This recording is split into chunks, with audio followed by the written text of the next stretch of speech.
The autumn wind carried a chill that seeped through Lieutenant Jack Morgan's uniform as he patrolled the forgotten edges of Pinewood.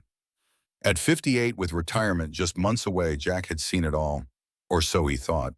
30 years on the force had hardened him, leaving behind a quiet man who moved through his days with mechanical precision.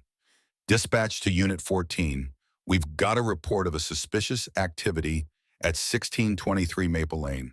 Probably just kids again. Jack sighed, adjusting his radio. Unit 14 responding. The neighborhood had once been filled with families, but economic hardship had slowly emptied it. Now, abandoned houses stood like silent witnesses to better days. Jack pulled up to a weathered two-story with faded blue paint peeling away like old memories. Nothing seemed unusual at first glance. The yard was overgrown, windows dark. Just another empty house waiting for life to return. But something made Jack pause as he swept his flashlight across the property. There, a flash of unusual color against the brown grass in the side yard. Jack's heart quickened as he approached what appeared to be a small bundle of clothes. But clothes don't have tiny fingers. Or matted hair, or his breath caught in his throat. Shallow, desperate breaths. Dear God, he whispered, immediately dropping to his knees beside the small figure. A little girl no more than 7 or 8 lay curled on her side. Her clothes hung from her thin frame, and her skin was pale as moonlight. No, not just pale. In the beam of his flashlight, Jack could see an unmistakable bluish tint to her complexion. Her eyes, when they fluttered open briefly, were impossibly large and a shade of violet blue that couldn't exist in any human child. But what struck Jack most were those eyes, large, unnaturally vibrant, and somehow still alert despite her condition. Those eyes locked onto his with an intensity that made his hands tremble as he reached for his radio. Unit 14 requesting immediate medical assistance. I have a child in critical condition at 1623 Maple Lane. I repeat, child in critical condition. Send an ambulance now. Jack gently touched her forehead, finding it burning with fever. It's going to be okay, sweetheart. Help is coming. His voice broke as he carefully adjusted her position, noticing the marks around her wrists and the alarming thinness of her arms. The girl's lips moved, but no sound came out. Don't try to talk. Save your strength. Jack removed his jacket and wrapped it around her, fighting back emotions he hadn't allowed himself to feel in years. As he cradled her, he noticed something clutched in her tiny fist, a homemade bracelet with a single word stitched into the fabric. Nova. Jack read softly. Is that your name, Nova? The girl's eyes widened slightly, a flicker of something, recognition perhaps, before they began to close. Stay with me, Jack urged, his voice rising. The ambulance is almost here. Stay with me, please. As paramedics rushed toward them moments later, Jack couldn't explain the overwhelming sense that this wasn't just another call. This wasn't just another child in trouble. This moment would change everything. In the chaos that followed, the oxygen mask, the IV, the urgent medical terminology, Jack stood back watching as they lifted her tiny form onto the stretcher. One of the paramedics turned to him with a puzzled expression. Good thing you found her when you did, officer. But have you ever seen skin coloration like that? And her body temperature is way below normal. Jack nodded, unable to speak, as he watched them load her into the ambulance. What was this child doing alone? Where had she come from? And why did those haunting, inhuman eyes stir something so deep within him? As the ambulance doors closed, Jack made a silent promise to the little girl with the strange appearance. He would find answers. He would discover her story. He just didn't know yet that in searching for her truth, he would finally confront his own. The fluorescent lights of Pinewood Memorial Hospital cast harsh shadows across the waiting room as Jack sat hunched forward, his police cap clutched between weathered hands. 4 hours had passed since they'd rushed the little girl through those emergency room doors, and still no word. Lieutenant Morgan, a tired voice broke through his thoughts. Jack looked up to see Dr. Elena Winter, her silver-rimmed glasses perched on her nose, clipboard in hand. How is she? Jack asked, rising to his feet. Dr. Winter gestured to the chairs. She's stabilized, but her condition is serious. Severe malnutrition, dehydration, and a respiratory infection we're treating aggressively. Will she? Jack couldn't finish the sentence. She's responding to treatment, Dr. Winter said, her expression softening. She's a fighter, that one. But I'm concerned about more than her physical condition. Jack nodded, understanding the unspoken message. Lieutenant Doctor. Winter lowered her voice, glancing around to ensure no one could overhear. I've been practicing medicine for 25 years. This child, her physiology isn't like anything I've seen before. Jack felt his chest tighten. What do you mean exactly? Her blood contains pigments I can't identify. Her core temperature is significantly lower than human norm, yet she's running a fever by her standards. And her cardiac scan, she hesitated, shows a heart with dual chambers, unlike our four-chambered structure. The implication hung in the air between them. Are you saying... Jack couldn't bring himself to finish the thought. I'm saying this child is not entirely human, Lieutenant. At least not as we understand human biology. I've ordered additional tests, but I've kept this information restricted to myself and one trusted lab technician. Jack's mind raced with implications. Has she said anything? Told you her name? Nothing yet. We've registered her as Jane Doe for now. The doctor hesitated. Lieutenant, there are signs of long-term confinement. The marks on her wrists and ankles suggest restraints. And her reaction to basic things, a television, even the hospital food tray, indicates she may have been isolated for an extended period. Jack's jaw tightened. I found something clutched in her hand. A bracelet with the name Nova on it. That might be her name or someone important to her. Dr. Winter noted this. We'll try using it when she wakes up. When can I see her? Jack asked. She's sleeping now. Come back tomorrow morning. As Jack walked through the hospital parking lot, his phone rang. It was Captain Reynolds. Morgan, what's this I hear about you finding a kid? A report came across my desk. Little girl severely neglected found at an abandoned property on Maple Lane, Jack replied, sliding into his car. Social services taking over. They've been notified, but she's in no condition for questioning. A pause on the line. Look, Jack, I know you're heading out soon. Don't get too invested in this one. Standard protocol. File your report. Let the system handle it. Jack watched raindrops begin to splatter against his windshield. She was holding a bracelet with the name Nova on it. I'm going to check property records on that house tomorrow. A heavy sigh from Reynolds. Just remember you're retiring in 3 months. Don't make it complicated. But as Jack drove through the darkened streets, he knew it was already complicated. Something about those eyes. They reminded him of someone he had failed long ago. The next morning, Jack returned to the hospital with a small stuffed bear he'd picked up from the gift shop. When he entered the pediatric ward, a young nurse named Clara met him with a warm smile.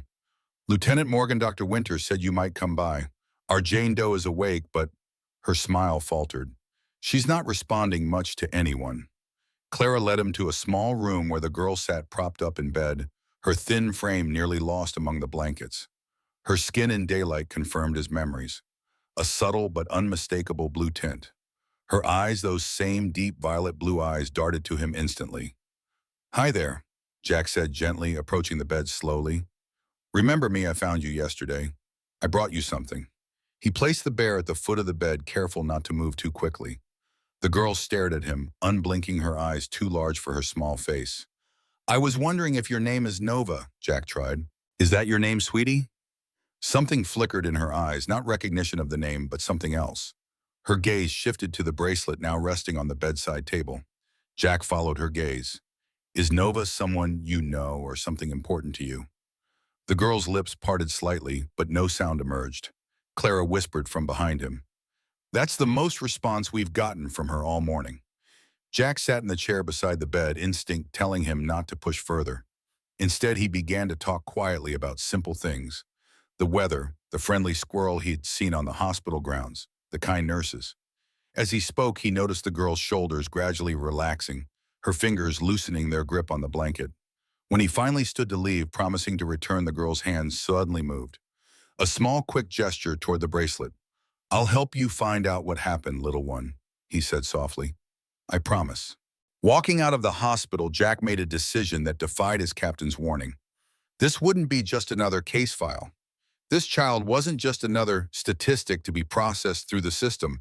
He would find answers, even if it meant delaying retirement, even if it meant reopening his own painful past.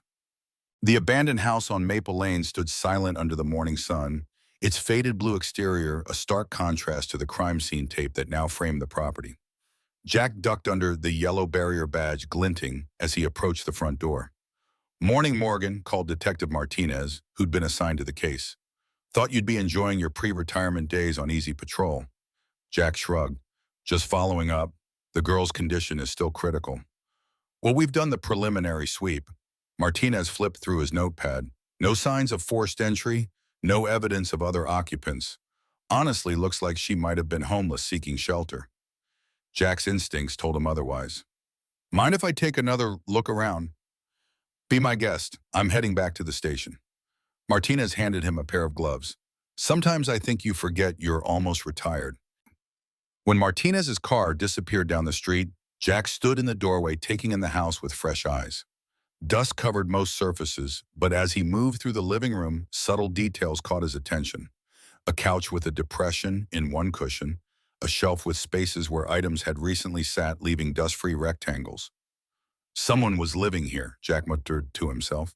The kitchen told a more revealing story. Opening the refrigerator, Jack found what the initial investigation had missed. A container of milk expired just 1 week ago. In the cabinet, a box of children's cereal half empty. These weren't signs of abandonment from months or years past. Jack moved methodically through the house, documenting everything with his phone camera. Upstairs, the bathroom contained a toothbrush, a small comb with strands of dark hair. In what appeared to be the master bedroom, he found an unmade bed and women's clothing in the closet, all pointing to recent occupation. But it was the second bedroom that sent a chill down his spine. The door was locked from the outside with a sliding bolt. Jack stared at the lock, his heart pounding. After photographing it carefully, he slid the bolt open and pushed the door inward. The room was sparse, a small bed with thin blankets, a lamp, a few children's books stacked neatly in the corner. What struck Jack weren't the meager possessions, but the contrast. While the rest of the house showed neglect, this room was meticulously maintained. The bed was made with hospital corners. The books were arranged by size. On the wall hung a child's drawing, a stick figure of a girl, holding what appeared to be a doll with stars and planets drawn above them. In crude lettering across the top, Mia Nova. "Not her name," Jack whispered, photographing the drawing. "Her doll." As he turned to leave, something caught his eye, a small piece of paper peeking out from beneath the bed. Kneeling down, Jack retrieved what turned out to be a photograph creased and worn from handling. It showed a woman with haunted eyes holding an infant wrapped in a blue blanket. The infant's skin had the same unmistakable blue tint as the girl in the hospital. The woman's smile seemed forced, her gaze distant. Jack flipped the photo over. Written in faded ink, "Rachel and Aurora, May 2017. "Aurora," Jack repeated softly. Could this be the girl's real name? In the hallway, Jack noticed something he'd initially overlooked, a calendar hanging on the wall. The days were crossed off methodically until October 3rd, just 3 weeks ago. Next to that date, a single word was written: medicine. Jack's phone rang, startling him in the silence of the house. It was Clara, the nurse. "Lieutenant Morgan, I thought you should know. Our Jane Doe just spoke her first word." Jack's grip tightened on the phone. "What did she say?" It wasn't very clear, but it sounded like "Mama." She became agitated afterwards, so the doctor gave her a mild sedative. "She's resting now." "I'm on my way," Jack said, already moving toward the exit door. "And Clara? I think her name might be Aurora." As Jack drove to the hospital, pieces of the puzzle began forming in his mind. A recently occupied house, a locked room, a mother and daughter named Rachel and Aurora, and a mysterious object called Nova that seemed to matter deeply to a traumatized child. What had happened in that house? Where was Rachel now? And most importantly, what would happen to Aurora when the system took over? Jack gripped the steering wheel tighter, the photograph of mother and daughter tucked safely in his pocket. His captain had warned him not to get involved, but it was already too late. Some cases become personal, not by choice, but by necessity. This was one of them. Jack arrived at the hospital, clutching the photograph, his police instincts in full alert. The pediatric ward was quiet except for the steady beeping of monitors and the soft squeak of nurses' shoes on linoleum floors. "She's been asking for you," Clara said, leading Jack down the corridor. "Not by name, but she keeps looking at the door every time someone passes." "Has she said anything else?" Jack asked. Clara shook her head. "Just that one word, The doctors say it's normal for children who've experienced trauma to be selective about speaking. She paused outside the room. She doesn't respond well to men in uniform. Jack nodded, removing his badge and tucking it into his pocket. The little girl Aurora, if his hunch was correct, was sitting up in bed, tiny hands methodically arranging the stuffed animals that hospital staff had brought her. When Jack entered, her eyes immediately locked onto his, wide and watchful. "Hello again," Jack said softly, keeping his distance. "I brought something I thought you might want to see." He approached slowly and placed the photograph on the bed. The girl's reaction was immediate. A sharp intake of breath, her small hand reaching out to touch the woman's face with gentle, trembling fingers. "Is that your mom?" Jack asked. "Is her name Rachel?" The girl's eyes filled with tears, but she remained silent. "And is your name Aurora?" At this, she looked up, the faintest nod, confirming what Jack had suspected. "Aurora," Jack repeated, his voice warm with relief. "That's a beautiful name." A single tear rolled down her cheek as she clutched the photograph to her chest. Jack sat in the chair beside her bed, careful not to make any sudden movements. "Aurora, I want to help you. I want to find out what happened and make sure you're safe. Can you help me understand who Nova is?" At the mention of Nova, Aurora's expression changed, a flash of longing, of desperate need. Her free hand moved to her wrist where the bracelet had been. "Is Nova your doll?" Jack asked gently. Another slight nod, more tears welling up. Jack leaned forward, voice gentle but determined. "I'll try to find Nova for you, Aurora, I promise."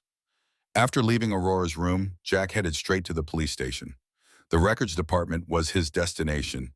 He needed to know everything about Rachel Sullivan and the house on Maple Lane. "Well, if it isn't almost retired Morgan," chuckled Gloria, the department's record keeper for over 20 years. "What can I dig up for you today?" "Property records for 1623 Maple Lane, and anything we have on a woman named Rachel Sullivan who might have lived there with her daughter Aurora." Gloria raised an eyebrow but continued typing. After several minutes, she turned the monitor toward him. "Property was purchased 8 years ago by a Rachel Sullivan, 32 years old at time of purchase. No mortgage. Paid in cash, which is unusual for that neighborhood." "Any police records?" Gloria's expression turned somber as she pulled up another file. "One domestic disturbance call 9 years ago. Rachel Sullivan and a man named Robert Gibson. She declined to press charges." Gloria continued scrolling. "And here's something else. A missing persons report filed 3 years ago by a Martin Henderson." "Who's Martin Henderson?" "Says here he was her caseworker from the Department of Social Services." Jack's pulse quickened. "Any indication what happened to her?" Gloria shook her head.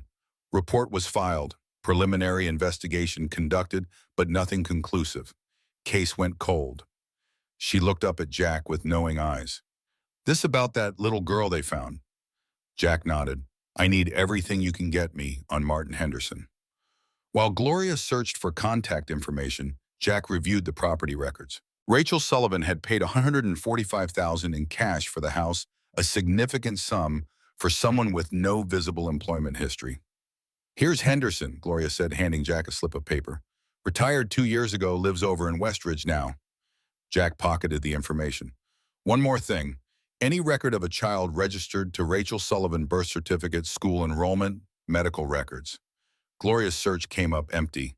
"Nothing in our system. If she had a daughter, there's no official record." Jack frowned. "That's not possible. Every child has a birth certificate."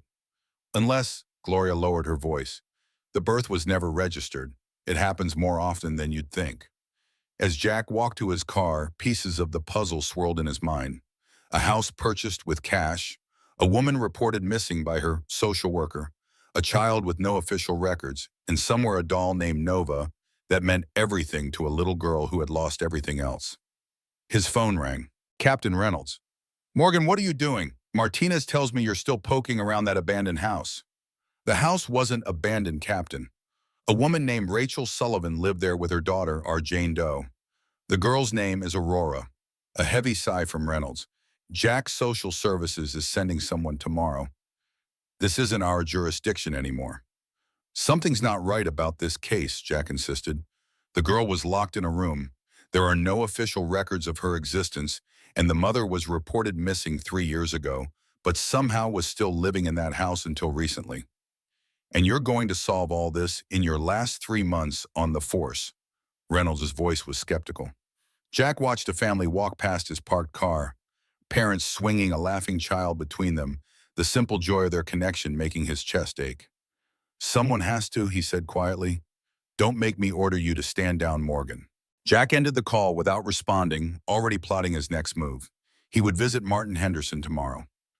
The retired social worker might be the key to understanding what happened to Rachel Sullivan, and by extension to Aurora.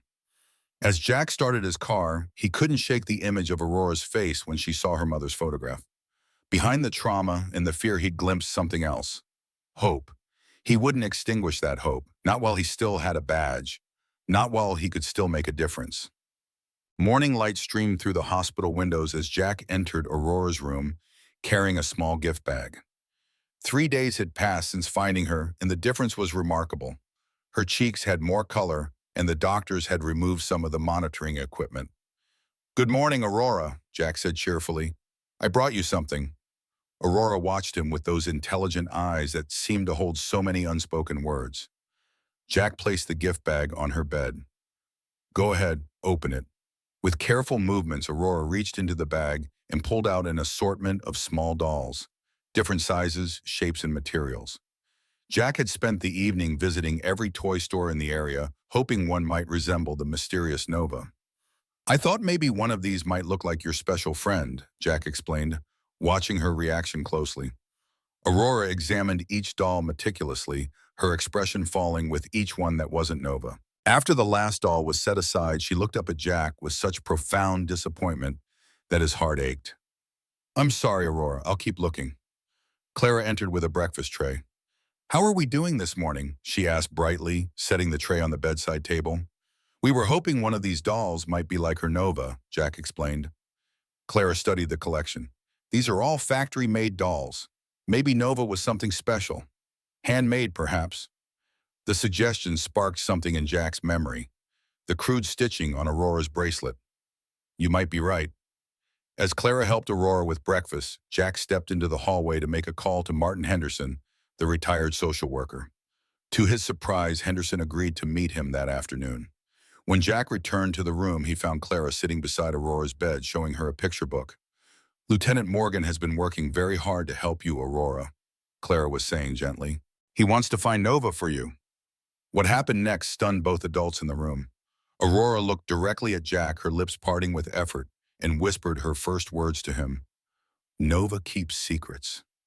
The silence that followed was electric. Jack knelt beside the bed, careful not to overwhelm her with his reaction. What kind of secrets does Nova keep, Aurora?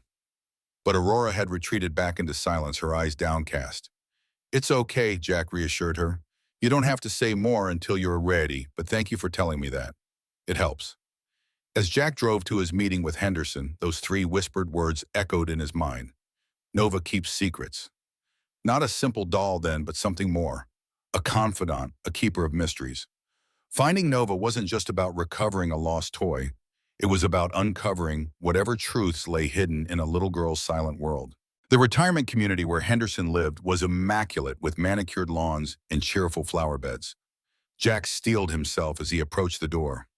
Whatever secrets Nova kept, Martin Henderson might hold the key to finding her and to understanding the mystery of Rachel and Aurora Sullivan. Martin Henderson's home was modest but meticulously maintained, much like the man himself. At 72, the retired social worker retained the alert eyes and careful speech patterns of someone who had spent decades navigating bureaucratic minefields. He ushered Jack into a sunlit living room where 2 cups of tea already waited. I've been expecting someone to come asking questions eventually, Henderson said, lowering himself into an armchair. Though I thought it would be another social worker, not a police officer. Jack sat across from him. I'm here about Rachel Sullivan and her daughter, Aurora. Henderson's expression remained neutral, but his hands tightened slightly around his teacup. You found the child then. 3 days ago at the house on Maple Lane, and Rachel is missing as far as we know. Henderson nodded slowly as if confirming something to himself. I feared as much. How is the girl recovering physically, emotionally? Jack hesitated. She's spoken only a few words since we found her.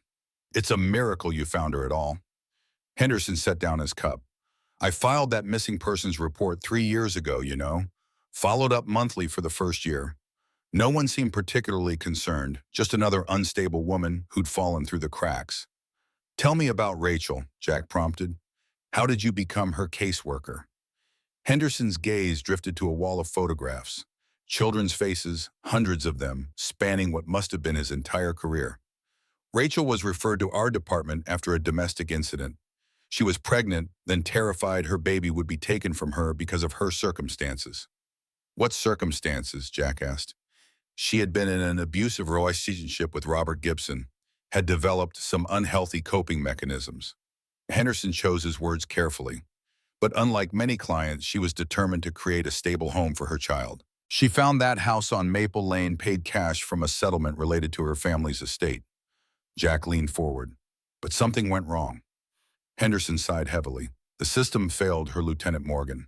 Failed them both. Rachel had episodes, periods of paranoia where she believed people were watching her trying to take Aurora away. I arranged for therapy support services. For a while, things improved. What changed? Budget cuts. Henderson's voice hardened. My caseload doubled. Visits became less frequent. Then a new director came in, implemented an efficiency system. Cases were prioritized based on perceived risk factors. He looked directly at Jack. Rachel kept a clean house. Aurora appeared healthy during my visits. They were downgraded. You didn't agree with that assessment. I had concerns. Rachel was becoming increasingly isolated, refusing to put Aurora in preschool, canceling therapy appointments. But my documentation was overruled. Then one day I arrived for a scheduled visit and no one answered. The house looked vacant. I returned 3 times before filing the missing persons report. Jack processed this information. The department records show that Aurora was taken into custody and placed in foster care. Henderson's eyes widened in genuine shock. That never happened. Who told you that? It's in the official record. It's a fabrication. Henderson stood abruptly, moving to a small desk in the corner. After unlocking a drawer, he removed a worn manila folder. I kept my own records, unofficial of course, against department policy. He handed the folder to Jack. I've been in social work for 40 years, Lieutenant. I know when documentation has been altered. Jack opened the folder to find meticulously kept notes, copies of official reports, and photographs, including several of a younger Rachel with a toddler, Aurora. In one photo, the little girl clutched something to her chest, what appeared to be a handmade doll with button eyes. Is this Nova? Jack asked, pointing to the doll. Henderson looked surprised. The rag doll, yes, Rachel made it for Aurora when she was born. Said it was a tradition in her family. Each child received a guardian doll. As Jack examined the photo more closely, he noticed something unusual. The doll's fabric seemed to shimmer slightly, even in the still photograph, with a material he couldn't identify. Aurora was inseparable from it, Henderson continued. Said it protected her from the bad men who wanted to take her away. Jack looked up sharply. What bad men? Henderson's expression darkened.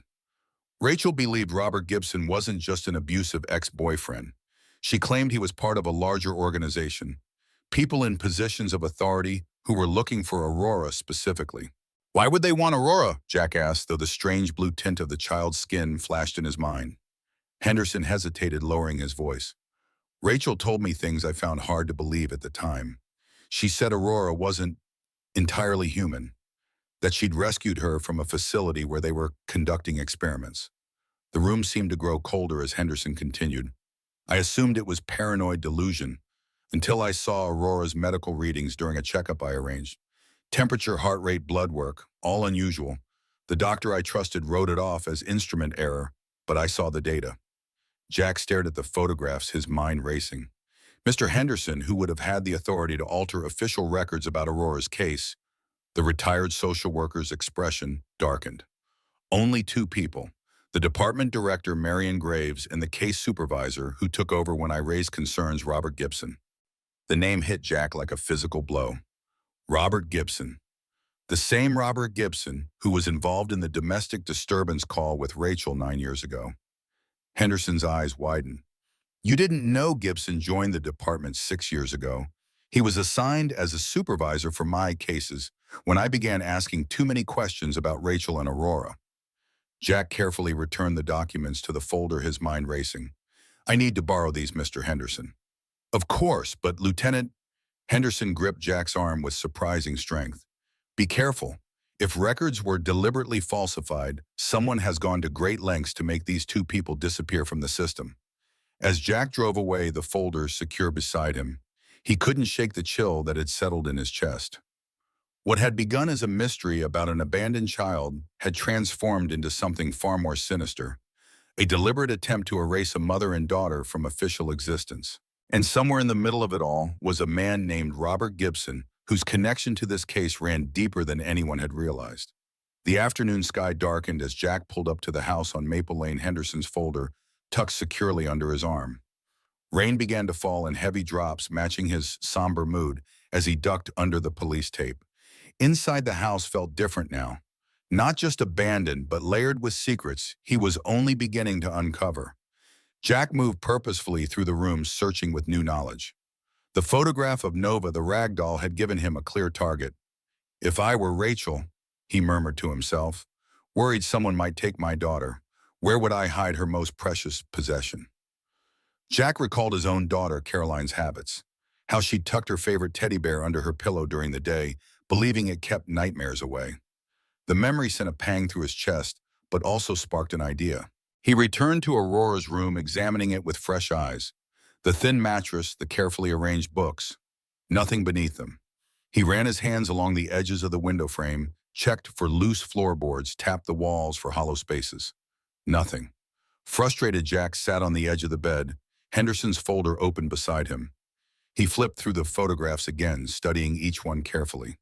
In most, Aurora clutched Nova to her chest, but in one, taken in what appeared to be the kitchen, the doll sat on a high shelf. A special place, Jack whispered, heading downstairs. The kitchen looked exactly as he'd left it days earlier.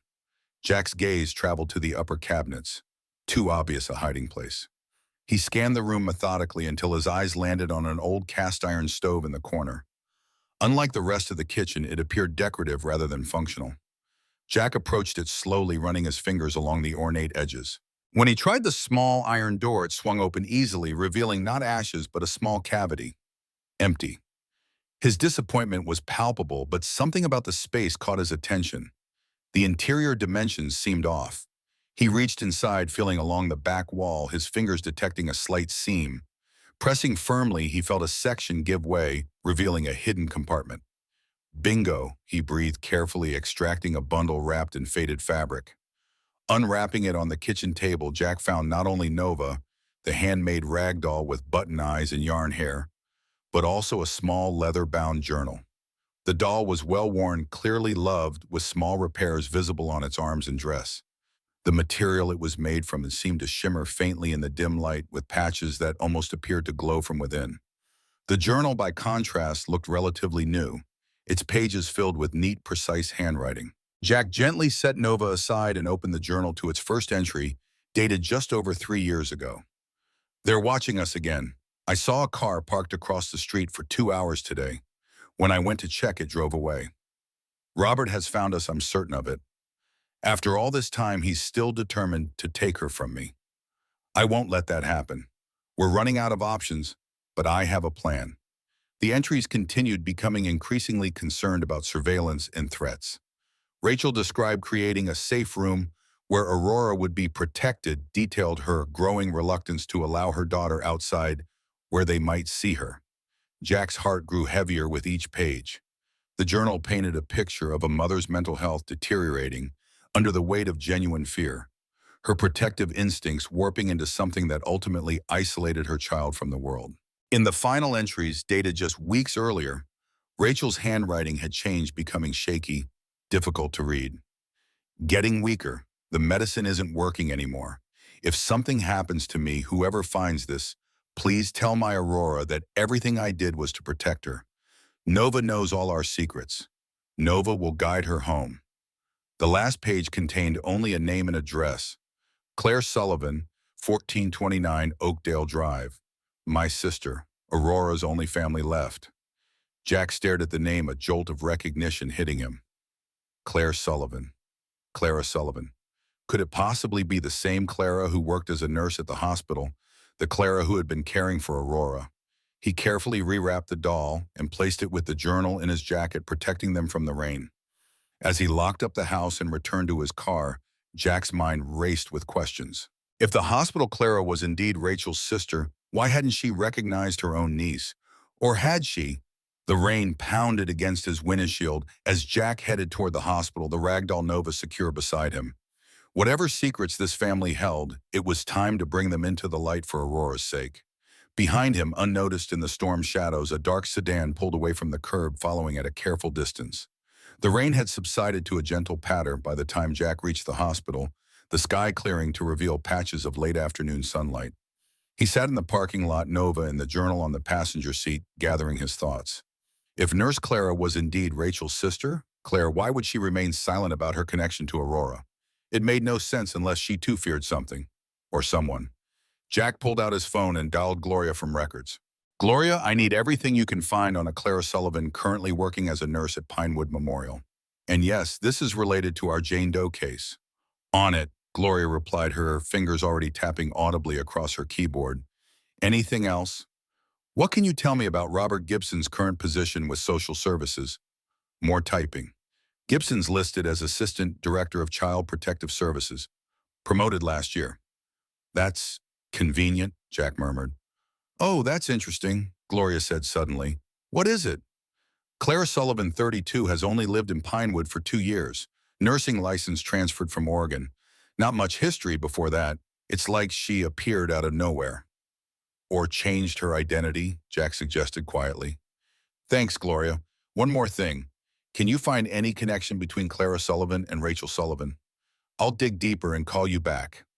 Jack tucked the journal into his jacket, keeping Nova visible as he entered the hospital. The pediatric ward was quiet when he arrived, the evening shift just beginning. Lieutenant Morgan, Dr. Elena Winter, greeted him at the nurse's station.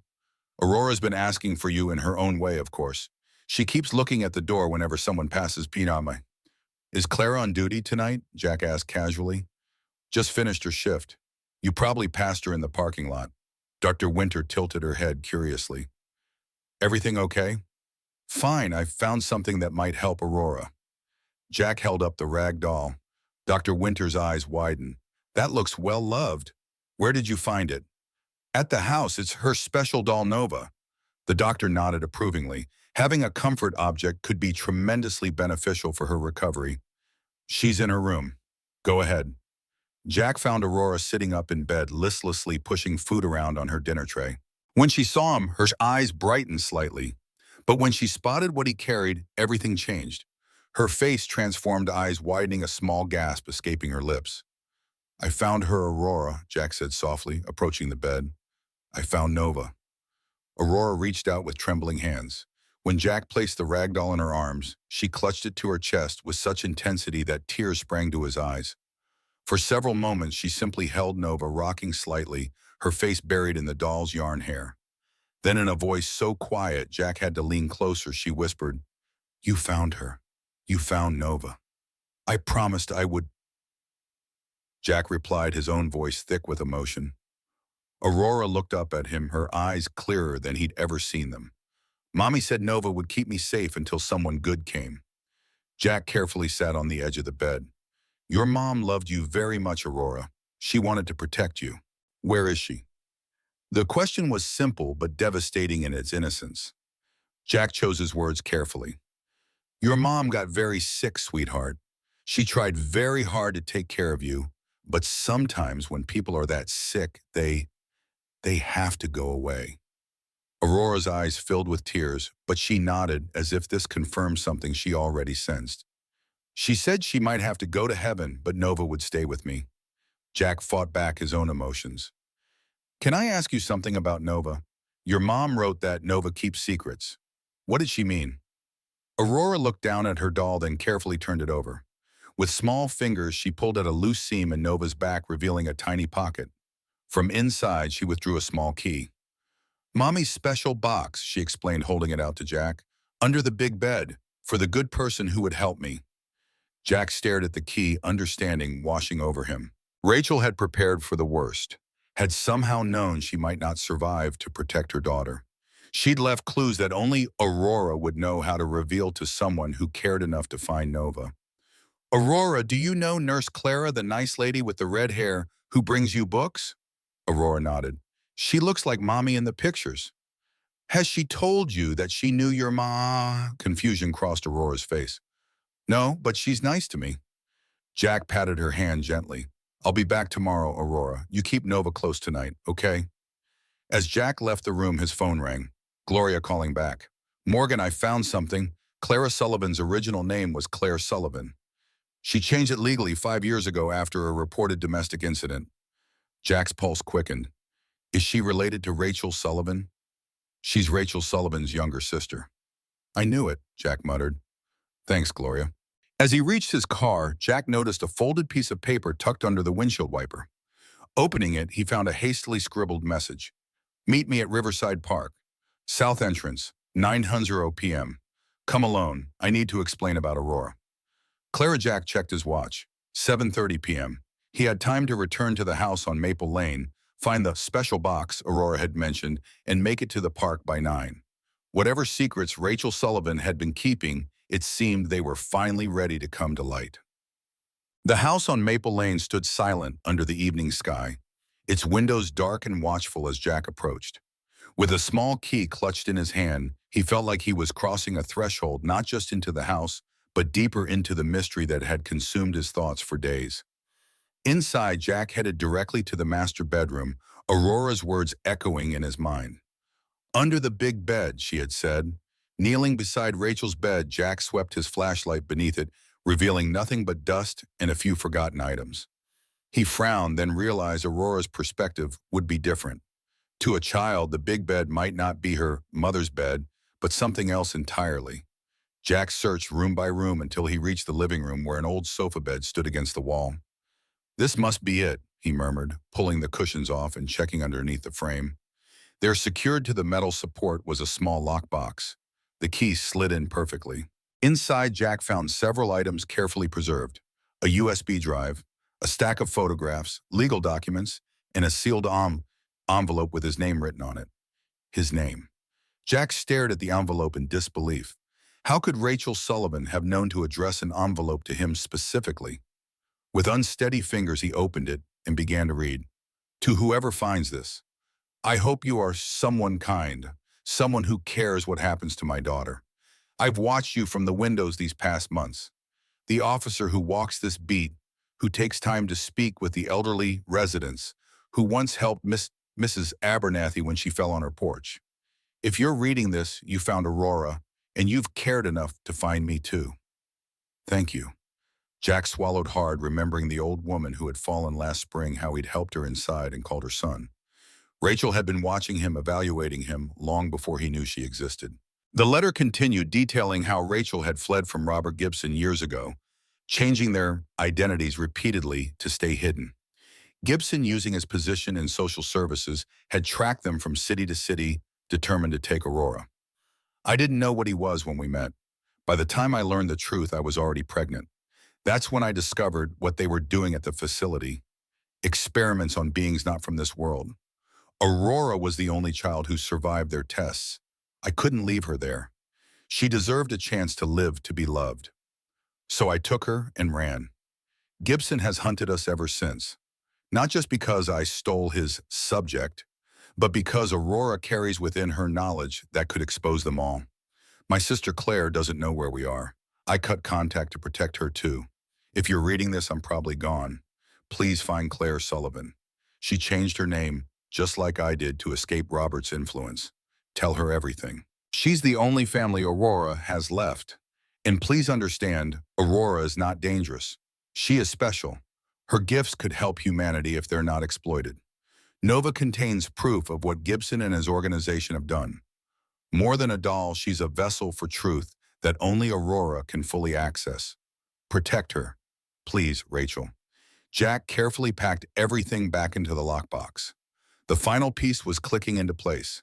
Claire, hadn't recognized Aurora because she'd never met her niece. Rachel had isolated herself so completely that even her sister didn't know where they were. As Jack headed to his car, the lockbox secure under his arm, his phone rang. Captain Reynolds. Morgan, where are you? I just got a call from Child Protective Services. They're sending someone to take custody of the Sullivan girl tonight. Jack's grip tightened on the phone. On whose authority, Fisher? Assistant Director Gibson himself says there's an existing case file that she belongs in specialized care. That's not happening, Captain.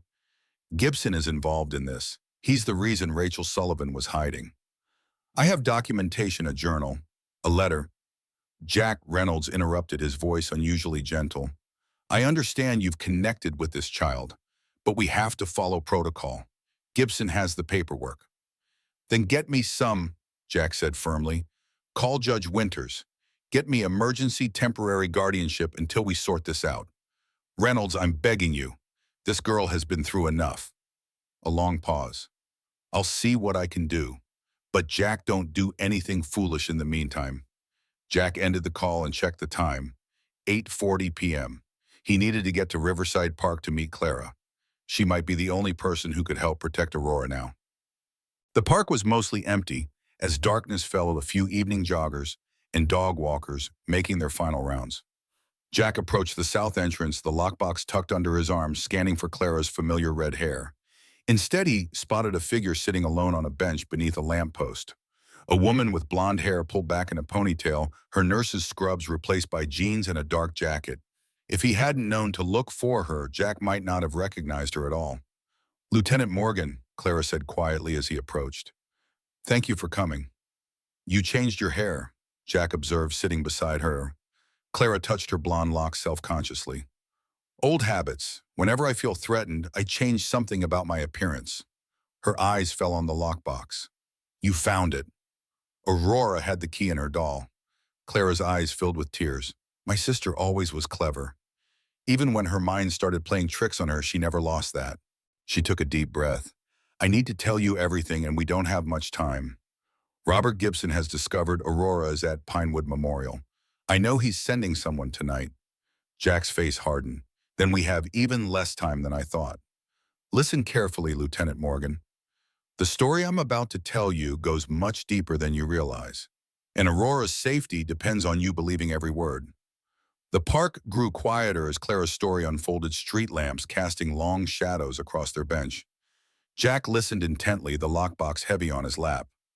Robert Gibson isn't just some controlling ex-boyfriend, Clara explained it, her voice barely above a whisper. He's a man with connections, political ones. Before joining social services, he worked for Senator Wallace. The things he knows, the favors he can call in, she shuddered. When Rachel tried to leave him, he used the system against her, made her look unstable, paranoid. But why? Jack asked. Why such determination to find them, control them? Clara hesitated. 9 years ago, Rachel worked as a lab assistant at a private research facility outside of Pinewood. One night, something crashed in the woods nearby. Something not from this earth. Jack's breath caught. The blue tint of Aurora's skin, her unusual physiology. It wasn't just a genetic anomaly. Gibson was head of security for the facility, Clara continued. They retrieved the crashed vessel and its occupants. Most dead, a few barely alive. They kept it all secret, began experimenting. Rachel discovered that one of the survivors was pregnant. Aurora, Jack whispered. Clara nodded. The mother died shortly after giving birth. The researchers treated the infant as nothing more than a specimen. My sister couldn't bear it. She'd already begun a relationship with Gibson, by then not knowing what he was truly involved in. When she discovered the truth, she planned her escape carefully. Took the baby and ran. And Nova, Jack asked, the adult made from materials of the vessel itself. One of the dying beings showed Rachel how to construct it, said it would protect the child, preserve what they knew. Clara's eyes glistened with tears. Rachel contacted me once about 3 years ago. Said she had evidence of what Gibson had done, documentation that could expose him and the entire operation. The next day, my apartment was broken into, my computer stolen. Did you report it? Bob. To who? Clara's laugh was hollow. The responding officer was Gibson's former partner from the security firm. That's when I changed my name, moved here. I've been searching for Rachel ever since, working at every hospital in a 100-mile radius, hoping she'd eventually seek medical help. Jack opened the lockbox, showing her the USB drive. This might be the evidence she mentioned. Clara stared at it, hope dawning in her eyes. But before she could respond, Jack's phone rang. Captain Reynolds. Ahem. Morgan, I've got Judge Winters on the line. He's willing to grant temporary emergency custody, but you need to get to the hospital now. Gibson's people are already en route. On my way. Jack stood, turning to Clara. We need to get to Aurora before Gibson's people do. They rushed to Jack's car, the night air charged with urgency. As they drove, Clara clutched the lockbox to her chest like a lifeline. If Gibson gets Aurora, she began. He won't, Jack stated firmly. Not tonight, not ever. Well, the hospital parking lot was eerily quiet when they arrived. Too quiet. Jack's police instincts prickled as they hurried through the entrance. The elevator ride to the pediatric floor seemed to take an eternity. When the doors finally opened, they were met by Dr. Winter, her face drawn with concern. Lieutenant Morgan, thank goodness. 2 people from social services arrived 15 minutes ago, a man and a woman. They had paperwork to transfer Aurora to a specialized facility. Her voice dropped. Something felt wrong, so I stalled them. Asked to verify their credentials with their supervisor. Where are they now? Jack demanded. With Aurora. I insisted a nurse stay present. Jack was already moving Clara close behind him. When they reached Aurora's room, they found a man in a suit standing by her bed, while a woman packed a small bag. Aurora sat rigid, clutching Nova, her eyes wide with fear. This transfer has been suspended, Jack announced, badge in hand. By order of Judge Winters. The man turned his face professionally neutral. Lieutenant Morgan, I presume. I'm afraid you're mistaken. We have the proper authorization. Not anymore, Jack countered, holding up his phone with the judge's emergency order. Aurora Sullivan remains here until a formal hearing. For a moment, tension crackled in the air. Then the man nodded curtly to his colleague, and they departed without another word. Too easily, Jack thought. Clara rushed to Aurora's bedside. It's okay, sweetheart. No one's taking you anywhere. Aurora looked from Clara to Jack, her small voice trembling. He said where I was going, dolls are not allowed. Jack knelt beside her. Nova stays with you, Aurora, I promise. Outside in the corridor, Jack's phone rang again. Captain Reynolds, you got to her in time. Yes, but this isn't over. Gibson himself will be the next to show up. Then you better be ready, Reynolds replied grimly. Because whatever storm is coming, it hits tomorrow. Dawn broke over Pinewood Memorial Hospital, painting the sky in shades of gold and amber. Jack hadn't left Aurora's room all night, dozing in the visitor's chair, while Clara curled up on the window seat. The temporary guardianship papers rested on the bedside table, a fragile shield against the forces gathering against them. Aurora slept peacefully, Nova tucked securely under her chin. In sleep, her face relaxed into the innocence of childhood that circumstances had tried to steal from her. Jack's phone vibrated. A text from Gloria in records. Check that USB drive. Files encrypted. Department Tech working on it now. Stay safe. A soft knock at the door revealed Dr. Winter carrying a tray with coffee. Thought you two could use this. Long night. Thank you, Clara whispered, accepting a cup. Any sign of them returning? Dr. Winter shook her head. Nothing yet, but hospital security is on alert. How's she doing? As if sensing she was the topic of conversation, Aurora's eyes fluttered open. Seeing the 3 adults watching her, she instinctively clutched Nova tighter. It's okay, sweetheart, Jack reassured her about. No one's going to separate you two. Aurora's gaze fixed on Clara, studying her with newfound awareness. You look like the picture, she said softly. Clara moved closer. What picture, Aurora? The one Mommy kept in her special box. She said it was my Aunt Claire who lived far away. Clara's eyes filled with tears. That's right, Aurora. I'm your aunt. Claire, your mom was my big sister. Aurora considered this new information carefully. Did you know Nova too? Clara smiled through her tears. I knew about her. Your mom told me Nova was very special, that she would always protect you. This revelation seemed to settle something important for Aurora. She extended her small hand toward Clara, who took it gently between her own. Jack watched the moment unfold, a bittersweet ache in his chest. Family finding, family. A connection that transcended the years of separation. The peaceful moment was interrupted by Jack's phone. Captain Reynolds, Morgan Gibson's on his way to the hospital with a court order. Different judge, middle of the night hearing. He's claiming emergency circumstances, child endangerment. Jack's jaw tightened. On what grounds? He's alleging that Rachel Sullivan was mentally unstable, that the child shows signs of neglect consistent with parental harm. It's all fabricated, but the paperwork looks legitimate, and he's bringing county officers with him. How long do we have? 20 minutes, maybe less. Reynolds hesitated. Be careful. This guy has juice. Jack ended the call and turned to Clara and Dr. Winter. We need to move Aurora now. Dr. Winter looked alarmed. She's still under medical care. Is she medically cleared to leave the hospital? Jack asked urgently. Technically, yes, but then we're leaving. Gibson's coming with the county officers in a court order. Clara's face paled. Where will we go? Jack thought quickly. My cabin. It's remote, about an hour north. Reynolds knows about it. He can send backup once we're secure. As Clara helped Aurora dress, Jack pulled Dr. Winter aside. We need a distraction, and I need to get them out a back entrance. Dr. Winter nodded firmly. The service elevator goes straight to the parking garage. I'll have security create a diversion at the main entrance when they arrive. Minutes later, Jack led Clara and Aurora through the hospital's back corridors. Aurora, now dressed in donated clothes with Nova clutched to her chest, walked between them, each holding one of her hands. It's like a secret mission, Jack explained gently, trying to keep her calm. We're going to a special place where we can be safe while we figure things out. As they reached the service elevator, Dr. Winter handed Jack a bag of medications and care instructions. Take care of her, she said, squeezing his arm. The elevator doors opened and they stepped inside. As the doors began to close, Aurora looked up at Jack with perfect trust in her eyes. Lieutenant Jack, she said with surprising clarity, Mommy was right about you. You are the good person she promised would come. Jack swallowed hard, the weight of that trust settling on his shoulders. As the elevator descended, he made a silent vow to be worthy of Rachel Sullivan's faith in him and her daughter. Behind them, the hospital intercom crackled to life. Code yellow main entrance. Code yellow main entrance. The diversion had begun. Jack's cabin nestled against the pines, its weathered exterior blending perfectly with the forest surrounding it.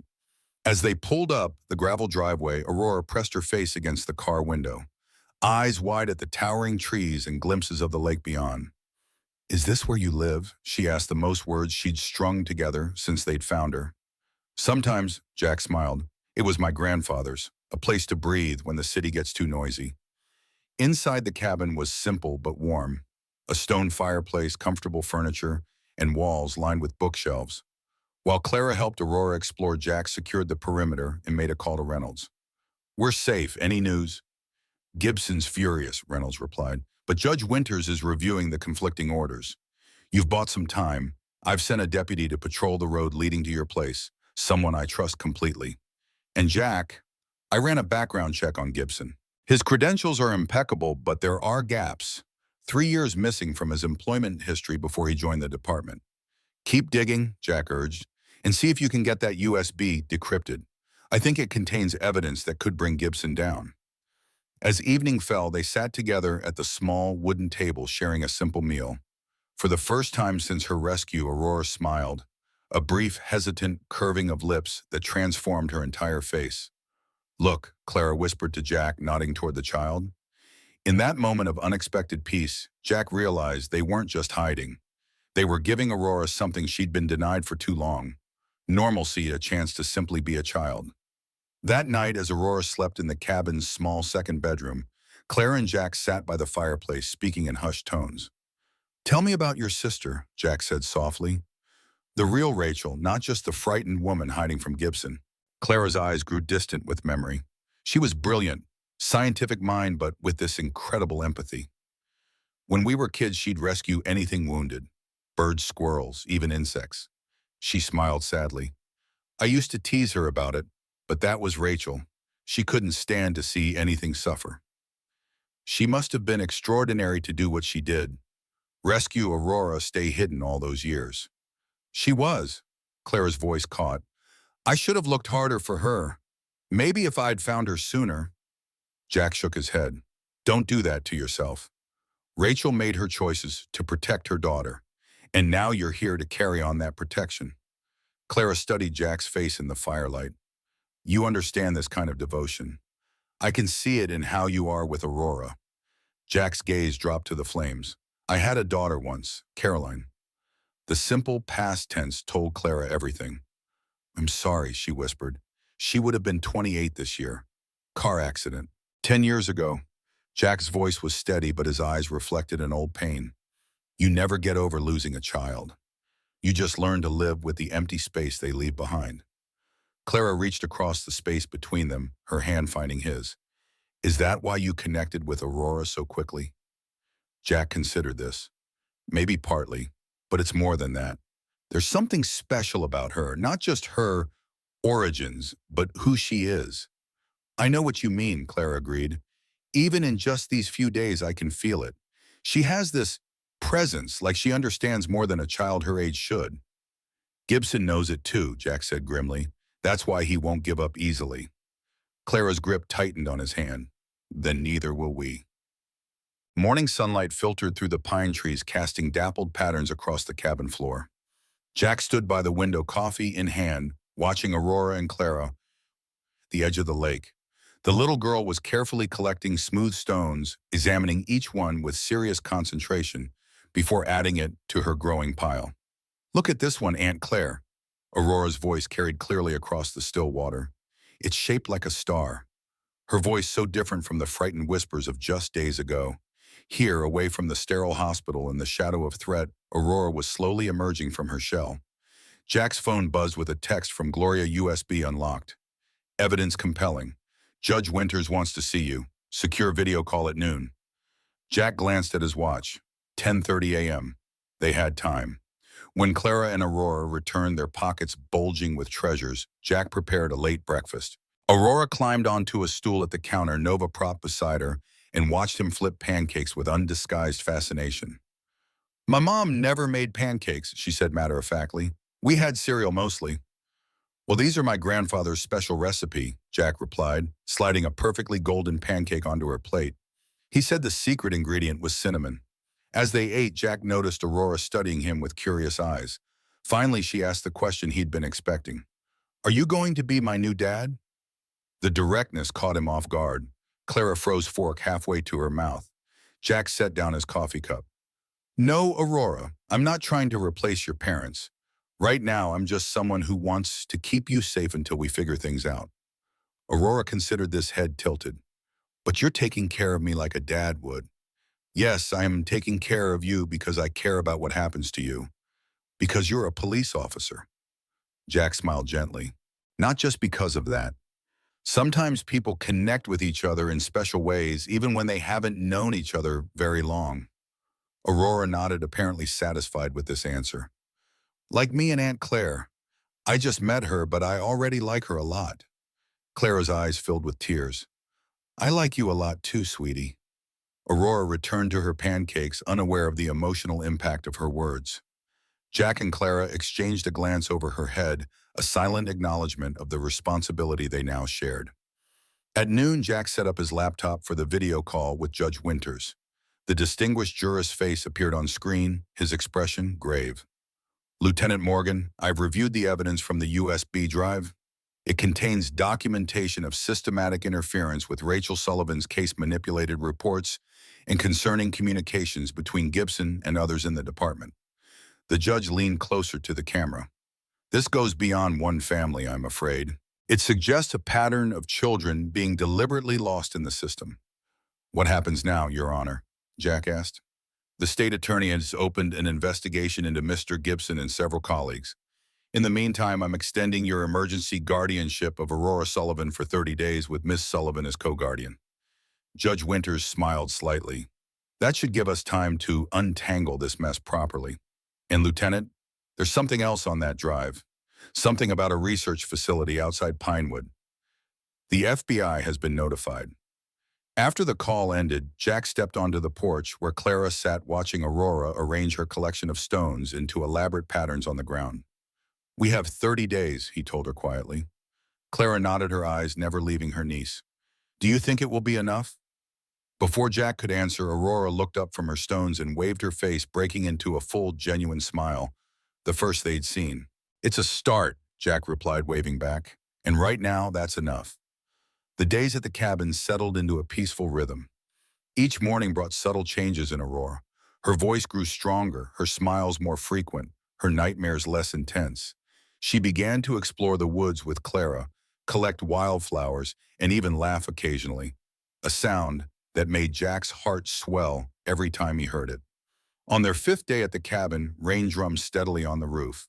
Confined indoors, they built a fort from blankets in the living room, where Aurora arranged her growing collection of stones, pine cones, and feathers.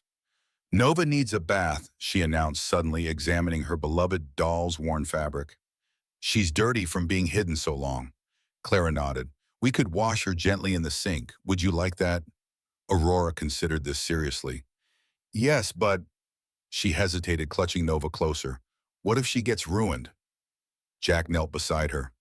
We'll be very careful. I promise. In the bathroom, Aurora watched anxiously as Clara filled the sink with lukewarm water and mild soap. When it came time to place Nova in the water, however, Aurora pulled back. Wait, she said, her small fingers working at the loose seam in Nova's back, the same one that had held the key. There's something else inside. Mommy said it was important.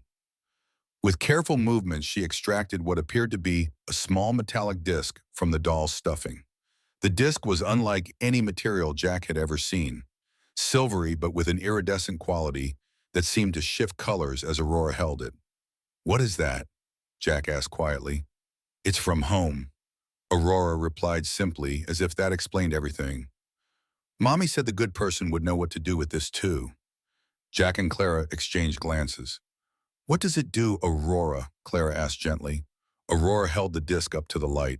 It seemed to pulse faintly, responding to her touch in a way that sent a shiver down Jack's spine. It shows the truth, Aurora said. About the bad place, about the others like me. Jack carefully took the disc from Aurora's small hand. It felt warm, almost vibrating with energy. Looking closer, he could see intricate patterns etched into its surface, symbols unlike any human language. Aurora, he said carefully, can you tell us more about where you come from, about your real mother? Aurora's expression grew solemn. Mommy Rachel was my real mother here. She saved me. Her eyes took on a distant quality. But I remember before, a little, the lights, the cold rooms, the others crying. Clara knelt beside her. The facility where Gibson worked. Aurora nodded. Before that, stars, so many stars. She touched the disc in Jack's hand. This remembers everything. It was in the ship. Jack felt a chill run through him. This wasn't just evidence of unethical experiments or bureaucratic corruption. This was proof of something far more extraordinary and potentially far more dangerous. Are there others like you, Aurora? Other children? Aurora's face clouded. They took them away, to different bad places. She pointed to the disc. Their names are in there, all 26 of them. Jack carefully wrapped the disc in a handkerchief and tucked it into his pocket. As Clara began gently washing Nova, Jack stepped into the kitchen to call Captain Reynolds. The list clutched in his hand was no longer just evidence of a corrupt official. It was proof of a conspiracy that went far beyond what any of them had imagined. Through the doorway, he could see Aurora carefully drying Nova with a soft towel, her face serene with the knowledge that her mother's secrets were finally serving their purpose. You were right, Mommy, she whispered to the doll. The good person did come. Outside, the rain began to ease, sunlight breaking through in golden shafts between the clouds. Just like Aurora's life, Jack thought, darkness giving way to light one ray at a time. The alien disc from Nova weighed heavily in Jack's pocket, a responsibility he had never anticipated when he found a strange blue-tinged child just days ago. Yet somehow he felt prepared for what was to come. For the first time since losing Caroline, Jack Morgan had found a purpose that filled the empty spaces in his heart. Whatever storms still gathered on the horizon, he would face them. For Aurora, for Rachel's memory, and for the truth that now rested literally in his hands. That evening, as Aurora slept peacefully with the freshly cleaned Nova beside her, Jack and Clara sat on the porch, mugs of tea warming their hands against the cool night air. Stars pierced the darkness above countless pinpricks of light reflecting off the still surface of the lake. What happens after the 30 days? Clara asked softly. When all this is resolved? Jack watched the moonlight on the water, contemplating the future that had seemed so certain before Aurora entered his life. I don't know exactly, he admitted, but I know I'm not ready to walk away from her, or from this. Clara's hand found his in the darkness, a gentle pressure of understanding. Whatever came next, they would face it together. A makeshift family forged in the midst of secrets and shadows, but growing stronger in the light of truth. Jack's phone vibrated with a text from Reynolds Gibson making moves. Requesting search warrants for your property. Judge Winters blocking for now. Stay alert. We should get some sleep, Jack suggested, rising from his chair. I have a feeling tomorrow will bring challenges of its own. Before heading to bed, Jack checked on Aurora one last time. She slept peacefully. Nova clutched to her chest, her blue-tinged skin almost luminescent in the moonlight streaming through the window. Something about her seemed to glow from within. A quality Jack had initially attributed to her alien physiology, but now recognized as something more profound. A resilience of spirit that transcended her origins. In the small guest bedroom, Jack removed the alien disc from his pocket, studying it in the dim light. The symbols etched into its surface seemed to shift and change as he turned it, defying comprehension. What secrets did this small object hold, and how could it possibly help the other children? Aurora had mentioned. 26 others, like her, scattered and hidden. Carefully wrapped it in a cloth and placed it in the nightstand drawer. Tomorrow he would find a way to unlock its mysteries. For tonight at least they were safe. Morning arrived with a knock at the cabin door. 3 sharp raps that jerked Jack instantly awake. His hand moved instinctively to the service weapon on the bedside table as he rose, glancing at his watch. 6:15 a.m. Morgan, it's Reynolds. Jack exhaled with relief, opening the door to find his captain standing on the porch, hat in hand, expression grim. You shouldn't be here, Jack said quietly, stepping outside and pulling the door closed behind him. Probably not, Reynolds agreed, but this couldn't wait for a phone call. What's happened? The FBI raided the facility mentioned in the Sullivan files last night. They found evidence of experimentation, but most of it had been cleared out. Gibson's gone underground. Reynolds met Jack's gaze directly. And there's more. The judge who signed Gibson's emergency custody order for Aurora was found dead in his home. Apparent suicide. Jack's blood ran cold. That's not a coincidence. No, it's not, which is why I'm here. Reynolds handed Jack a thick manila envelope. New identities for all 3 of you. Passport for the girl. Enough cash to get you across the Canadian border. Jack stared at his captain. You want us to run? I want you to survive. Morgan, these people are cleaning house. Anyone connected to this investigation is at risk. Reynolds glanced toward the cabin. That little girl in there is the star witness on whatever the hell Gibson's organization has been doing. They will not stop coming for her. Jack weighed the envelope in his hand. How long do we have? Hours, maybe. I've arranged transport to meet you at the Northern Fire Road in 3 hours. Trusted friend from my military days. Inside the cabin, a floorboard creaked. Jack turned to see Clara standing in the doorway, arms wrapped around herself against the morning chill. I heard, she said quietly. I'll wake Aurora and pack what we need. Reynolds nodded approvingly. Smart woman.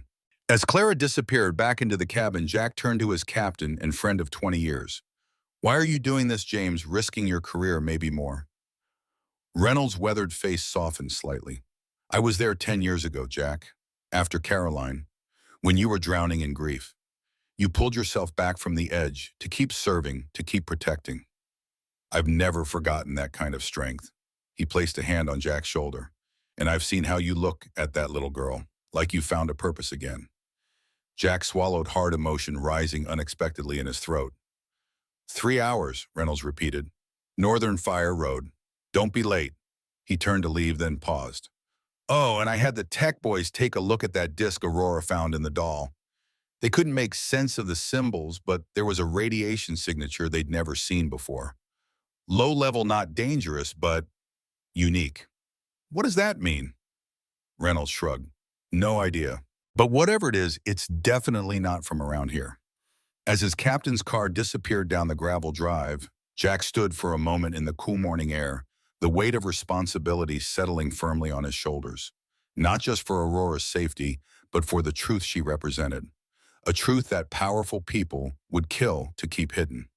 Inside, he found Clara helping Aurora pack her small collection of treasures. the stones, pine cones, and feathers she'd gathered from around the cabin. "We're going on another adventure," Clara was explaining gently. Aurora looked up as Jack entered her extraordinary eyes, unnaturally perceptive for a child her age. "The bad men are coming again, aren't they?" Jack knelt to her level. "Yes, but we're going to stay ahead of them. Remember how your mom kept you safe for so long? That's what we're going to do." Aurora nodded solemnly, then reached for Nova, holding the doll tight against her chest. "Nova says there's one more secret. For when it's most dangerous." Jack exchanged glances with Clara. "What kind of secret, sweetheart?" Aurora shook her head. "Not yet. Nova says we'll know when." As they packed the few belongings they'd accumulated, Jack's mind raced through contingencies. Reynolds' escape plan was solid, but Jack couldn't shake the feeling that Gibson was already closer than they realized. He was right. Just as they finished loading the car, a sound split the morning quiet, the distinctive thump of helicopter rotors in the distance growing steadily louder. "Get in the car," Jack ordered, helping Aurora into the back seat. "We're leaving now." Clara slid into the passenger seat, her face pale but composed. "Where will we go? The fire road meeting isn't for 2 more hours. There's an old hunting cabin deeper in the forest. We can wait there." Jack started the engine, then paused, a realization hitting him. "They found us too quickly. How did they know where to look?" Clara's eyes widened. "The deputy Reynolds sent to patrol the road could have reported our location." Jack's jaw tightened as he put the car in gear. "We can't trust anyone now." They pulled away from the cabin just as a black helicopter crested the tree line, hovering over the small clearing. Jack kept the car at a steady pace, resisting the urge to speed down the gravel road. Any sudden movement would only draw attention. "Stay low," he instructed Aurora, "like a game of hide and seek." In the rearview mirror, Jack watched as men in tactical gear rappelled from the helicopter onto his cabin roof. The sight sent a chill down his spine. These weren't social workers or police. They looked military or worse. Jack turned the car onto a nearly invisible track between the pines, a trail his grandfather had shown him decades ago. The branches scratched at the windows as they pushed deeper into the forest, away from the road, away from the men who hunted them. "Will they follow us?" Clara asked, gripping the dashboard as the car bounced over exposed roots and rocks. "Eventually," Jack replied grimly. "But they'll search the cabin first. That buys us time." And the trail wound through increasingly dense forest until it ended at a small brook. Jack stopped the car and turned off the engine. "We go on foot from here. The hunting cabin is about a mile upstream." They gathered what they could carry: food, water, the alien disc, and Aurora's treasured Nova. As they stepped from the car, Aurora suddenly froze, her head tilting, as if listening to something beyond human hearing. "Aurora." Clara touched her shoulder gently. "What is it?" "They're coming," she whispered. "Not just behind us, ahead too." Jack scanned the surrounding forest, seeing nothing but trees and shadows. But he'd learned to trust Aurora's perceptions. "Which way, Aurora? Where's safe?" Without hesitation, the child pointed downstream. "That way. There's a special place." "And the cave," Jack murmured, memories surfacing from childhood explorations with his grandfather. "There's a limestone cave system down that way. Is that what you sense, Aurora?" The girl nodded, her eyes reflecting something ancient and knowing. "It feels familiar." They set off downstream, Jack carrying Aurora when the terrain grew too difficult. The sound of the brook masked their footsteps, but Jack knew it wouldn't be long before Gibson's men found the abandoned car and tracked them into the forest. After 20 minutes of careful progress, they reached a steep embankment where the brook disappeared into a narrow crevice in the rock face. "Here," Jack said, setting Aurora down. "The entrance is hidden behind that fall of ivy." Pushing aside the curtain of greenery revealed a dark opening, barely large enough for an adult to squeeze through. Jack went first, then helped Aurora and Clara inside. The temperature dropped noticeably as they moved deeper into the cave, the sound of water echoing off stone walls. Jack clicked on his flashlight, illuminating a passage that widened as it descended. "My grandfather used to say indigenous people considered this place sacred, a gateway between worlds." "Between worlds?" Aurora repeated softly, her small hand trailing along the cave wall with strange familiarity. They followed the passage deeper, ceiling gradually rising until they entered a cathedral-like chamber. Jack's flashlight beam couldn't reach the full extent of it, but revealed stalactites hanging like frozen daggers from above. "We should be safe here for a few hours," Jack said, setting down their supplies. "No one knows about this place except the Morgan family," a voice echoed from the darkness. "Your grandfather showed it to me too, Jack. Remember summer of '96. Jack spun around, positioning himself in front of Clara and Aurora as a figure stepped into the edge of the flashlight's beam. Robert Gibson stood calmly, hands clasped behind his back, immaculate in a charcoal suit despite the wilderness surroundings. Two men with tactical gear and weapons flanked him. "Hello, Aurora," Gibson said, his voice soft but carrying an undercurrent of menace. "It's been a while." "How did you find us?" Jack demanded, mind racing for a way out. Gibson smiled thinly. "When we realized you'd gone to your cabin, it wasn't hard to predict where you might run. I knew your grandfather, remember? He talked about these caves, about their special properties." "Stay back," Jack warned, hand moving toward his service weapon. "I wouldn't." Gibson nodded toward one of his men, who raised his rifle slightly. "Let's keep this civil for the child's sake." Aurora stepped out from behind Jack, her small face set in determined lines. "You hurt my mother," she said, her voice clearer and stronger than they'd ever heard it. Something flickered in Gibson's eyes. Surprised, perhaps, that she could speak so well. "Your mother stole government property and compromised national security. She left us no choice." "I'm not property," Aurora stated with simple dignity. "No," Gibson agreed smoothly. "You're much more valuable than that. You're the key to understanding technologies that could advance human civilization by centuries. The key to preventing threats from beyond our world." He took a step forward. "Your mother couldn't understand the importance of our work, but you might, Aurora. You're special." Clara gripped Aurora's shoulders protectively. "She's a child, not a lab experiment." Gibson's expression hardened. "She is not a child in the way you understand the term Ms. Sullivan. She is the only successful hybrid of human and extraterrestrial DNA we've ever created. A bridge between worlds." The revelation hung in the air like a physical presence. Jack felt Aurora stiffen beside him, but kept his eyes on Gibson. "Created," Jack repeated. "You said created, not found." Gibson smiled, a cold expression that never reached his eyes. "Did you really believe that crash landing story? How quaint. There was a crash, yes, decades ago. We've been studying the materials and biological samples ever since. Project Stardust has been operational since 1978. He glanced at Aurora with clinical detachment. "Subject 27 was our most promising achievement, until Rachel Sullivan developed an inappropriate emotional attachment and absconded with her." "Her name is Aurora," Jack growled, "and she's a person, not a subject." Gibson sighed, as if disappointed by Jack's lack of vision. "Lieutenant Morgan, try to understand the bigger picture. The discoveries we've made through our research have revolutionized medicine materials, science, weapons, technology, all to protect humanity from threats beyond our comprehension. By experimenting on children," Clara's voice shook with rage. "By creating the future," Gibson corrected. "The 26th before Aurora showed us what was possible. She showed us what was perfect." He extended his hand toward the child. "It's time to come home, Aurora, to fulfill your purpose." Aurora looked up at the man who had hunted her, who had caused her mother's suffering, who now spoke of her as if she were a prized specimen. Her extraordinary eyes seemed to glow in the dimness of the cave. "My purpose is not yours to decide," she said with quiet certainty. At that moment, a distant rumbling shook the cave dust and small stones raining down from above. Gibson's men looked around nervously. "What was that?" one of them muttered. Aurora reached into her pocket and withdrew the alien disc, which now pulsed with an inner light that cast eerie shadows across the cave walls. "Nova's final secret," she whispered. The disc began to spin in her palm, hovering slightly above her skin, its glow intensifying until it illuminated the entire chamber.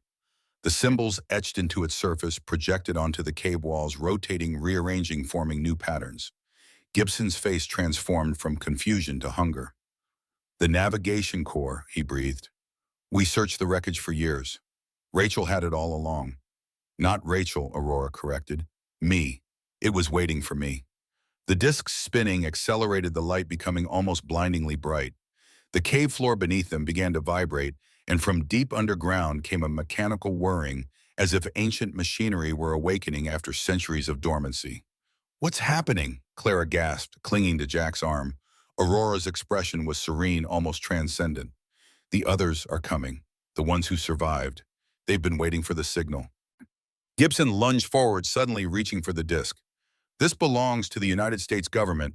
Decades of research. Jack intercepted him with a solid right hook that sent the man staggering backward. The armed men raised their weapons, but hesitated as the cave trembled more violently. Cracks appeared in the floor, illuminated from below by an unearthly blue light. "We need to leave, sir," one of the men shouted to Gibson. "The whole system could collapse." Gibson ignored him, eyes fixed on Aurora and the spinning disc. "You don't understand what you're doing," he hissed. "The protocols, the containment procedures. Without proper handling, this could be catastrophic." Aurora met his gaze without fear. "Not catastrophic. Justice." The floor between them split wider, the blue light now streaming upward in concentrated beams.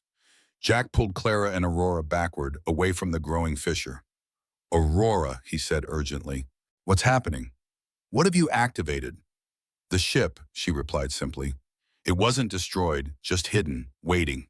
Gibson's men were retreating now, pulling their resistant leader toward the cave entrance. "Sir, we have to evacuate. The energy readings are off the charts."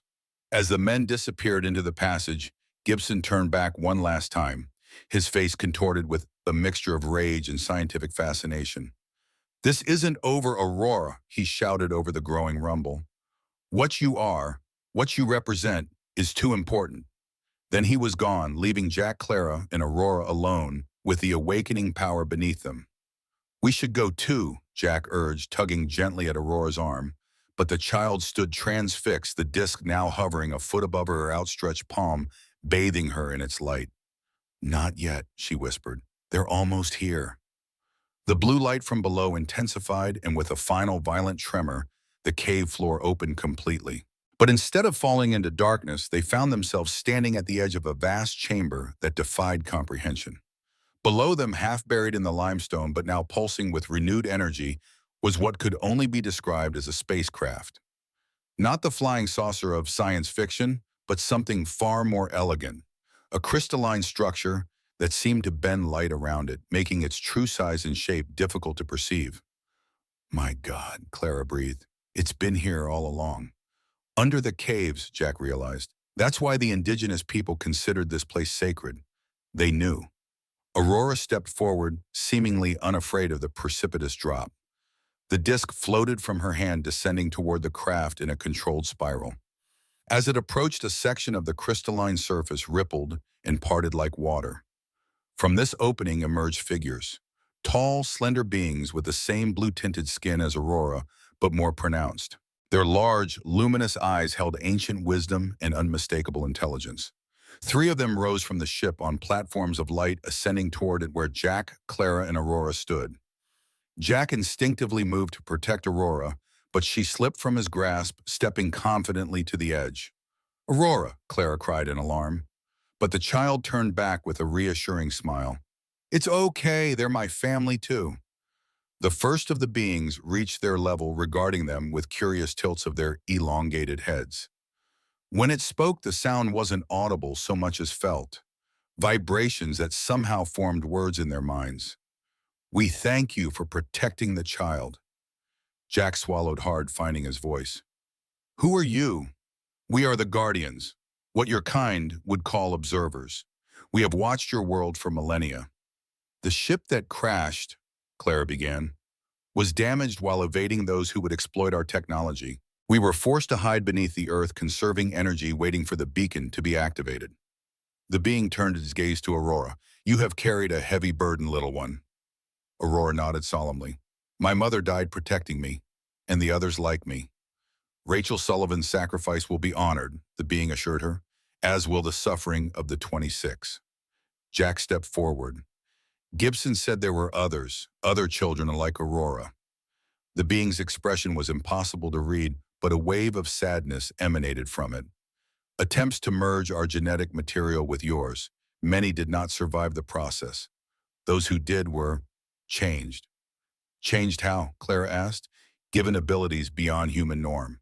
Perception, communication, healing, but at great cost to their physical well-being." The being gestured toward Aurora. She was their final attempt, the most successful integration. Aurora looked up at Jack and Clara, her eyes glistening with tears. They need my help to find the others, to heal them. Jack felt a cold weight settling in his chest. He knew what was coming next. Aurora must come with us, the being confirmed. Her unique constitution allows her to help stabilize the others, and she belongs among her kind to learn what only we can teach her. No, Clara said immediately, kneeling beside Aurora. She belongs with people who love her, who will protect her. Aurora took Clara's hands in hers. I have to go, Aunt Claire. The others are sick. They need me. Jack knelt too, his voice thick with emotion. Aurora, you don't have to do this. We can find another way. Aurora's smile was tinged with a wisdom far beyond her years. Lieutenant Jack, you found me when I needed you most. You kept your promise to help me. Now I have to keep my promise to help the others. She touched his cheek with a small, blue-tinged hand. My mother knew you were special, that you would understand. Jack bowed his head, fighting back tears. This child had reawakened something in him he thought had died with Caroline, a capacity for fierce, protective love, and now he was being asked to let her go. The being floated closer. She will not be lost to you forever. Once our work is complete, once the others are healed, she may choose her path. How long? Clara asked, tears streaming down her face. Time moves differently for us, but less than one of your years. Aurora hugged Clara tightly, then turned to Jack, wrapping her arms around his neck. Don't be sad, she whispered. I'll come back, I promise. Jack held her close for what he knew might be the last time, memorizing the feel of her small form, her unique scent that had always carried a hint of something not quite earthly. What about Gibson? He asked reluctantly, releasing her. He won't stop. He'll keep looking. The being's response carried a note of finality. Robert Gibson and his organization will no longer pose a threat. The evidence Aurora provided in the disk will reach those with the authority and integrity to dismantle their operations. What will happen to her? Clara asked, wiping away tears. Will she be safe? She will be treasured, educated, prepared for her unique role as bridge between our worlds. The being extended what appeared to be a hand. It is time, Aurora. Aurora took a final look at Jack and Clara. Take care of Nova for me. She's done keeping secrets now. Jack nodded, unable to speak. Aurora placed Nova gently in his hands, then turned and took the being's offered hand. Together they floated downward toward the waiting ship, Aurora's small form outlined against the vessel's crystalline brilliance. Before she disappeared into the opening, Aurora turned back one last time, waving with a smile that Jack knew would stay with him forever. The ship's light intensified and the chamber filled with a high, clear tone that seemed to resonate with the cave itself. Jack and Clara shielded their eyes as energy pulsed outward in concentric waves. When they looked again, the ship was gone, the cavern floor restored as if it had never opened. Only a small patch of earth remained disturbed, a perfect circle where crystalline flowers now grew, species unknown to Earth, glowing faintly with inner light. Jack stood motionless. Nova clutched in his hands, overcome by a sense of loss so profound it rivaled what he'd felt after Caroline's death. Clara's quiet sobs echoed in the now ordinary cave. She's gone, Clara whispered. But not forever, Jack replied, finding strength from somewhere deep within. She promised. The next 3 months unfolded like a fever dream. True to the Guardian's word, evidence from the alien disk found its way to the highest levels of government. A sweeping investigation dismantled Project Stardust and its affiliated operations. Robert Gibson and dozens of others were taken into custody, their trials conducted in tightly controlled, classified settings. The 26 other children, all in various states of health, all bearing subtle markers of their hybrid nature, were located and placed under the protection of a new transparent oversight committee led by scientists and ethicists with no connection to the original project. Jack and Clara, recognized for their role in exposing the truth, were offered positions on this committee. They accepted without hesitation, dedicating themselves to ensuring the children received the care and respect they deserved. In the evenings, they would return to the small house they now shared on the outskirts of Pinewood, not far from the limestone caves. There, in a room painted the soft blue of a distant sky, Nova sat on a shelf alongside Aurora's collection of stones and pine cones, waiting for her owner's return. Sometimes on clear nights, Jack would sit on the porch watching the stars. Clara would join him, her hand finding his, in a gesture that had become as natural as breathing. "Do you think she's happy?" Clara would ask. "Yes," Jack would reply with a certainty that surprised even himself. "I think she's exactly where she needs to be right now." 11 months after Aurora's departure on a crisp autumn evening, Jack Morgan stood alone at the edge of the limestone cave system. The crystalline flowers had spread, creating a glowing carpet that led into the darkness where he had last seen Aurora. He'd felt drawn here tonight, compelled by an instinct he couldn't explain. Behind him in the car, Clara waited patiently, understanding his need for this solitary vigil. Jack knelt beside the luminescent blooms, touching one gently. It responded to his touch, glowing brighter, seeming to pulse in time with his heartbeat. "I miss you, kiddo," he whispered to the night air. "We both do." The flowers suddenly intensified, their light coalescing into a swirling pattern. The air before Jack shimmered like heat waves rising from summer pavement. And then she was there, Aurora standing at the center of the light. Taller now, her blue-tinged skin more vibrant, her extraordinary eyes filled with stars. "Lieutenant Jack," she said, her voice carrying the same sweet clarity he remembered. "I kept my promise." Jack rose slowly, hardly daring to believe. "Aurora," she smiled, stepping forward into his arms. She felt solid, real, not a vision or a dream. Jack held her tight, tears streaming unashamedly down his weathered cheeks. "You've grown," he managed to say. "Time is different there," she explained, "but I remembered you every day." Jack pulled back slightly to look at her. Are you staying?" Aurora's smile turned wistful. "Not yet. The others still need me, but soon." She placed a small hand over his heart. "They said I could visit today to tell you myself that our work is almost done." From the car, Clara had spotted the light. She approached now, her face transformed with joy at the sight of Aurora. "Aunt Claire." Aurora broke from Jack's embrace to rush into Clara's arms. The three of them stood together in the glow of the alien flowers, a family reunited, if only for a moment. Aurora told them of her adventures among the stars, of the healing work she had helped accomplish, of the wonders she had seen. And she spoke of her return, a promise soon to be fulfilled. "When I come back," she said earnestly, "I want to help the others, here too, the 26. They're my brothers and sisters in a way. We'll help them together," Jack promised. All too soon, the light around them began to pulse in a familiar pattern. Aurora's form seemed to shimmer slightly at the edges. "I have to go," she said regretfully, "but not for long this time. 3 months. Then I can stay if you still want me." "We'll be waiting," Clara assured her, brushing a tear from her cheek. Aurora hugged them both one last time. "You're my family too," she whispered, "my Earth family." As she stepped back into the swirling light, Aurora's final words hung in the night air like a benediction. "Look up at the stars tonight. The brightest one will be me watching over you." Then she was gone, the glow fading slowly until only the gentle illumination of the crystal flowers remained. Jack and Clara stood hand in hand, gazes turned skyward to where the first evening stars were beginning to appear. Among them, one pulsed with particular brilliance, a beacon of promise in the gathering darkness. Jack felt a profound peace settle over him.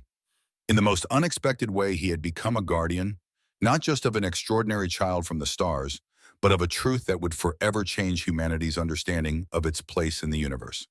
Aurora would return, and with her, a new chapter would begin. For now, it was enough to know that she was safe, that she remembered that the connection they had forged transcended the vast distances between worlds. Nova the doll would wait a little longer on her shelf, surrounded by treasures from Earth. And Jack Morgan, once a lonely man counting down the days to retirement, now found himself counting up to a future filled with wonder, purpose, and the love of a most unusual family. High above, Aurora's star pulsed once more, as if in acknowledgement of this simple truth. Sometimes the most precious treasures are found in the most unexpected places, and the most important journeys take us far beyond the stars.